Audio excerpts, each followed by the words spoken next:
Why did someone get buried in the garden? I quickly covered my daughter's mouth as she blurted out the question. It was supposed to be a happy day celebrating our new house. I worried Ruby, the host, might react badly if my daughter embarrassed her.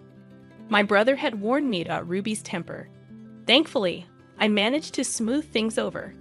Later, as we were leaving, I found my daughter chatting with something by the flower bed. Suddenly, Ruby swung a bat at her. "Sarah," I cried out, reaching for her. "My name is Avon. I'm 35, and I live with my 5-year-old daughter, Sarah. My husband works away, so we see him rarely. It gets lonely without him. Thankfully, my parents live close by, just a 5-minute drive away. We visit them often, but sometimes there are issues when we go over." "Yvonne, there's a problem again?" "You're here so often, Yvonne. Isn't that too much? It's pointless for you to stay married." Those sharp words were from Ruby, my sister-in-law. My parents, along with my older brother Eugene and his wife Ruby, were living together temporarily. Eugene was building a new house, so they stayed with our parents until it was ready. "Even if your husband's away, are you relying on your parents too much?" Ruby, a year older than me, wasn't necessarily mean, but she was assertive and a bit snarky. I've never liked her, not since she started dating my brother. I still don't get what he sees in her. I never understood why she was so tough on me, her sister-in-law. Plus, she didn't seem to enjoy kids, especially my daughter. "Grandma, let's play," Sarah said, pulling my mother's hand excitedly. Ruby made a clearly annoyed face. It's exhausting when Sarah's here. She's so noisy. "Yvonne, you really need to discipline her more. It'll create problems later on." Those comments always made me uneasy. I'd only visited because Sarah wanted to see her grandparents, but Ruby's remarks always gave me a headache. The second issue was about my daughter Sarah. She has a strange ability to see things others can't and sense certain things. At first, we didn't believe it, but after she accurately found lost items and other eerie incidents, we started to accept it. It was a family secret we kept hidden. I never thought it would come out like this.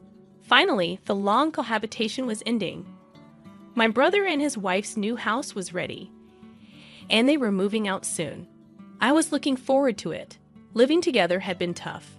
Ruby whispered to me, and I could only manage a weak smile. It wasn't just hard for her. I was relieved our parents' home would finally be peaceful. My daughter looked at me curiously. "Mom, why do you act differently around Ruby? You're more relaxed with Grandma and Eugene." "Well, you see, Eugene and I grew up together, but Ruby only recently joined our family through marriage." My daughter seemed unsure. "Sorry, was that confusing?" "No, I understand, but it's sad." "Sad?" I asked, puzzled. Sarah nodded. "It's sad that we finally became a family, and now we're going to be separated again soon." When Sarah speaks like that, it's oddly convincing. Separated. Could it be that Eugene and his wife are getting divorced? While it would be a relief for me, I feel bad for Eugene if he's upset. So they just finished building their new house, and now the idea of them divorcing so soon is hard to grasp. I couldn't understand it, so I simply asked Sarah to promise not to talk about it elsewhere and decided not to think about it too much. Some time after Eugene and his wife moved, we got an invitation to their housewarming party. We wrapped a nice gift of money, and the 5 of us, including my parents, Sarah, and me, went over. Eugene's house was about a 20-minute drive from our parents' place. Since my small car couldn't fit all 5 of us, we had to use my father's car. It was an old manual transmission, which made me nervous, but my father is a safer driver than I am, so it should be fine. "It's pretty impressive to me that you can drive a stick shift," I said to him. When we arrived, I was immediately struck by the beauty of the place. It was a brand new build indeed. The exterior alone was impressive. The yard was spacious, and there was even a new flower bed near the bay window. There weren't any flowers yet, just soil, but it was still impressive. "Wow, it's so big," Sarah exclaimed, running around the yard with joy. "Hey, Sarah," I called out, trying to catch up to her, but Eugene stopped me. "Let her play. It's okay if she wants to enjoy the big yard. Oh, thank you, I replied, trusting Eugene's judgment. I kept an eye on Sarah to make sure she stayed safe. While she stayed in the yard, Sarah wouldn't get lost or bother anyone. I found myself daydreaming about having a house of our own when Ruby came over, loudly reprimanding us from a distance. Hey, Yvonne, you should be keeping a closer eye on Sarah. Oh, did she do something? Sarah had been playing around, but she hadn't caused any trouble. I couldn't recall anything that would upset Ruby, but she seemed angry. Is it normal to let kids run wild at a housewarming? It's quite disruptive, don't you think? I'm sorry, Eugene said it was fine, so I thought it was okay. That's just Eugene being too polite to say anything. Don't take it personally. I couldn't afford to upset Ruby further. I had seen Eugene endure Ruby's outbursts many times before. I apologize. I'll make sure she behaves. I went after Sarah, who had just dashed past me. As I approached, I found her crouched by the flower bed, staring intently. All she could see was dirt. No flowers had bloomed yet. What's so fascinating, Sarah? What are you doing? When I asked from above, my daughter looked up and said, "Why is there a person buried in the garden?" What? After a moment to process her words, I instinctively covered my daughter's mouth. Of all things, she had to say that here during my brother and his wife's housewarming. It was meant to be a joyous occasion, but if Sarah said something inappropriate, it could cause trouble. Ruby had a temper, as my brother had warned me. It seemed my brother had heard, but fortunately, Ruby was engrossed in conversation with Mom and hadn't noticed. Look, Sarah, what a lovely house. Isn't it beautiful? Let's go inside. I caught my brother's eye, his expression mixed, and tried to distract my daughter as we moved. I kept my hand over her mouth, but Sarah squirmed free and said, "Mom, it's strange. Why aren't we helping the person buried in the garden?" Sarah, it's okay. I'll talk to Eugene. Sarah slipped away and ran to my brother, grabbing his hand and pulling him toward the flower bed. Seeing the look on my brother's face, who knows? Sarah's determination spoke volumes. Sarah, do you see something by the flower bed? Sarah looks up at my brother, tilting her head. Yeah, Eugene, can't you see? We need to help them quickly. They're calling for Ruby, asking for her. This caught both my brother and me off guard, and we exchanged surprised glances. Ruby was still engrossed in conversation with Mom. Ruby's name? Right here. My brother and I approached the flower bed. Upon closer inspection, the soil Sarah pointed to had a slightly different color, as if it had been disturbed before. A shiver ran down my spine as a chilling thought crossed my mind. What should we do, Eugene? We can't just ignore what Sarah said. Not because she's a child, but because it's Sarah. My brother fetched a small gardening spade from the back of the house. It seemed inadequate for digging, but it was all we had. When we tapped the soil, it felt unnaturally hard, as if something had been compacted to conceal it. My brother, perhaps frightened, was cautious and couldn't apply much force with the spade. Impatiently, Sarah grabbed the spade from him. Eugene, you're not good at this. Let me do it. Sarah, wait, I said, reaching out to stop her. But Ruby grabbed Sarah's wrist before I could react. Ruby had approached unnoticed and squatted down to Sarah's level, smiling brightly. Hey, Sarah, don't touch my special flower garden. Relieved at Ruby's cheerful demeanor, I pulled Sarah closer. That's right, Sarah. You can't touch things without permission. Sorry, Ruby. No problem, but don't touch it again. Ever. I sensed an unusual intensity in Ruby's demeanor. I lowered my head again, attempting to escape to my mother, Yvonne, with Sarah in tow. But Sarah pointed at the flower bed once more and exclaimed, Look, that person is watching Ruby over there. Sarah, you might scare Ruby with that talk. Please don't say such things. Whenever Sarah said something like this before, it left people pale and trembling. I imagined Ruby must be terrified to hear such things about our new home. Apologies, Ruby. It's just a misunderstanding by Sarah. I tried to make amends, glancing at Ruby's face. Despite any dislike I harbored for her, I felt sorry for frightening her. I thought I needed my brother Eugene to smooth things over, but Ruby's expression caught my breath. Instead of fear, her eyes were wide with anger. Sarah, is someone really watching me? Yes, and they're asking for your help, Sarah replied. Ruby simply scoffed and smirked, but her eyes betrayed no amusement. For some reason, Ruby's expression filled me with dread, and I shivered. I'm sorry, Ruby. It's fine.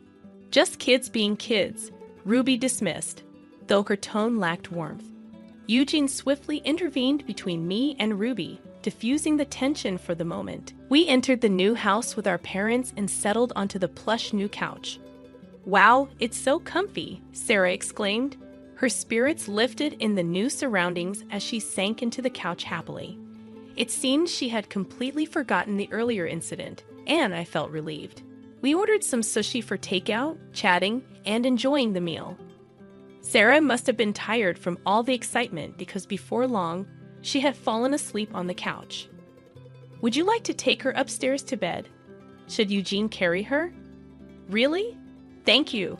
That would be helpful. We still have some time before we head back. It might be better than her sleeping in the busy living room. Initially, I thought so too, but then I had a bad feeling. I think it's fine. She might feel lonely waking up alone. Oh, she's already 5, isn't she? She'll be fine. She can sleep here. Yvonne, you're a bit overprotective, aren't you? Ruby murmured, smoothly returning to the conversation with my brother and parents. Despite the brief exchange, I couldn't stop sweating. After a while, Sarah woke up. It's almost time to leave. We agreed with our dad and started preparing to go home. As I cleaned up the table and washed the cups, my daughter tugged on my clothes. Hey, Mom, are we leaving now? Just a little longer, okay? We'll be leaving soon. You're being impatient. Maybe it was because she had just woken up, but Sarah seemed a bit cranky. I didn't want to deal with a tantrum right now, so I decided to ask my mother for help. Mom, could you please rinse these? Sarah is getting grumpy. My mother hurried over, but Ruby blocked her. Then how about Sarah and I play in the yard while we wait? In the yard? Let's do that. My daughter lit up at the idea of going outside. More than that, I was surprised that Ruby invited her to play. She wasn't known to be fond of children, so I was puzzled but grateful. Thank you, Ruby, but we're getting ready to head home. It's just until you leave. It's fine. Come on, Sarah, let's go. Yeah. Sarah cheerfully replied, taking Ruby's hand as they left. It's odd. Ruby isn't usually interested in children, Eugene remarked, watching them go with a puzzled expression. I know, right? Sarah and Ruby have met many times, but I've never seen them play together. Sarah isn't shy around strangers and would happily approach Ruby, but I always thought Ruby kept her distance. Yet today, Ruby was the one who initiated. Something felt off. I'm going outside too, I announced, rushing out in a hurry. Sarah was squatting in front of the flower bed, engaged in conversation. Ruby was nowhere to be seen. Intrigued, I slowed my pace and hurried over to her. Then, in the next moment, I witnessed Ruby swinging a baseball bat at Sarah's head with all her strength. It was a terrifying moment. I grabbed my daughter's arm, and we both stumbled backward. A metallic clang reverberated through the yard as the bat struck where Sarah had been just moments before. Eugene and my parents rushed outside upon hearing the noise. What was that, Ruby? Eugene, shocked at the sight of Ruby holding the bat, inquired. My heart raced as I held Sarah tightly. It had been too close. If I had been a moment later, Sarah could have. I couldn't even bring myself to think about it. I glanced up at Ruby, her expression a mix of anger and perhaps indifference. What happened? Eugene asked suspiciously. Ruby, did you try to hit Sarah with the bat? I can't believe it. Eugene approached Ruby in disbelief. Is it true, Ruby? Why would you? Ruby simply smirked. Come on, Yvonne. It was just a joke. Anger surged within me, and I retorted, a joke? Are you serious? If that had hit her, do you realize what could have happened? It wouldn't have been a mere injury.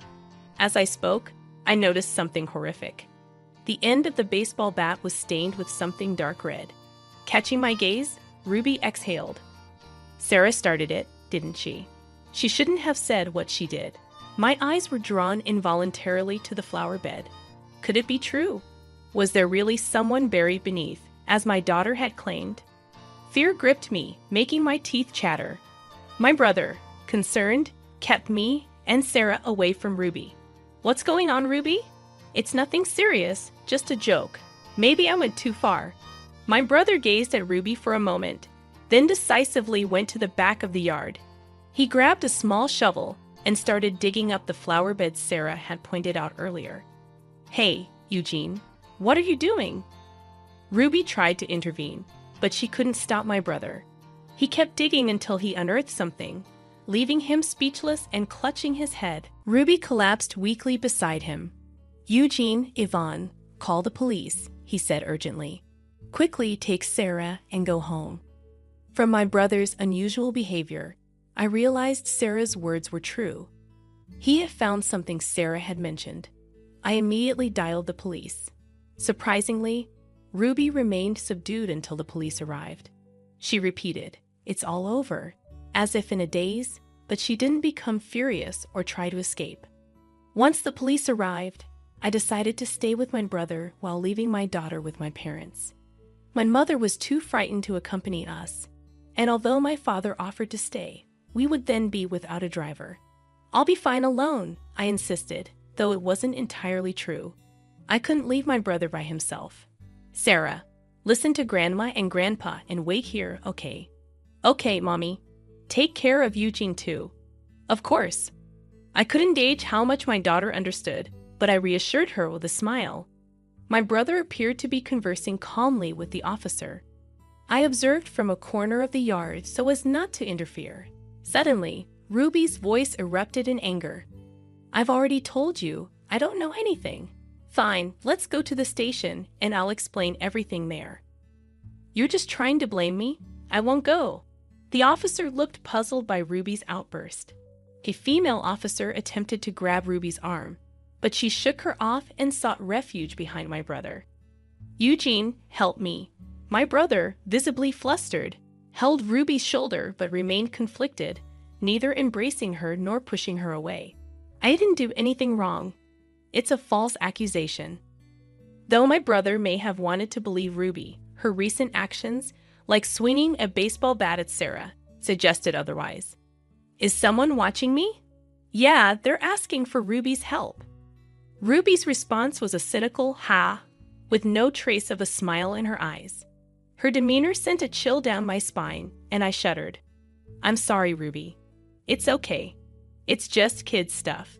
Eugene quickly intervened between me and Ruby, momentarily diffusing the tension. We retreated into the new house with our parents, settling onto the plush couch. Wow, it's so comfy. Sarah's mood seemed to brighten in the new surroundings as she happily sank into the couch. She appeared to have forgotten the earlier incident, bringing a sense of relief. We ordered some takeout sushi, engaging in light conversation while eating. Sarah must have been exhausted from all the excitement, as she soon drifted off to sleep on the couch. "Would you like to put her to bed upstairs? Should Eugene carry her?" "Really? Thank you. That would be helpful. We still have some time before we head back. It might be better than her sleeping in the busy living room." Initially, I thought so too. But then I had a bad feeling. "I think it's fine. She might feel lonely waking up alone." "Oh, she's already 5, isn't she? She'll be fine. She can sleep here." "Yvonne, you're a bit overprotective, aren't you?" Ruby murmured, seamlessly rejoining the conversation with my brother and parents. Despite the brief exchange, I couldn't shake off my nervousness. Soon after, Sarah woke up. "It's time to leave." We agreed with our dad and began preparing to head home. As I tidied up the table and washed the cups, Sarah tugged on my clothes. "Mom, are we leaving yet?" "Just a little longer, okay? We'll be leaving soon. You're being a bit impatient." Sarah seemed a bit cranky, perhaps due to just waking up. Not wanting to deal with a potential tantrum, I asked my mother for help. "Mom, could you please rinse these? Sarah is getting a bit grumpy." My mother hurried over, but Ruby blocked her. How about Sarah and I play in the yard while we wait? In the yard? Yes, let's do that. Sarah was thrilled at the idea of going outside. I was surprised that Ruby invited her to play. Thank you, Ruby, but we're getting ready to head home. It's just until you leave. It's fine. Come on, let's go, Sarah. Yeah, Sarah cheerfully replied, taking Ruby's hand, and they left. It's odd. Ruby isn't usually fond of children, Eugene remarked, watching them go with a stunned expression. I agree. Ruby and my daughter have met many times, but I've never seen them play together. Sarah isn't shy with strangers and would happily approach Ruby, but I always thought Ruby kept her distance. Yet today, Ruby was the one who initiated. Something didn't feel right to me. I decided to go outside too. I rushed out hurriedly. Sarah was squatting in front of the flower bed, engaged in conversation. Ruby was nowhere to be seen. Intrigued, I slowed my pace and ran over to her. Then, in the next moment, I witnessed Ruby swinging a baseball bat at Sarah's head with all her might. It was a terrifying moment. I grabbed my daughter's arm, and we both stumbled backward. A metallic clang reverberated through the yard as the bat struck where Sarah had been just moments before.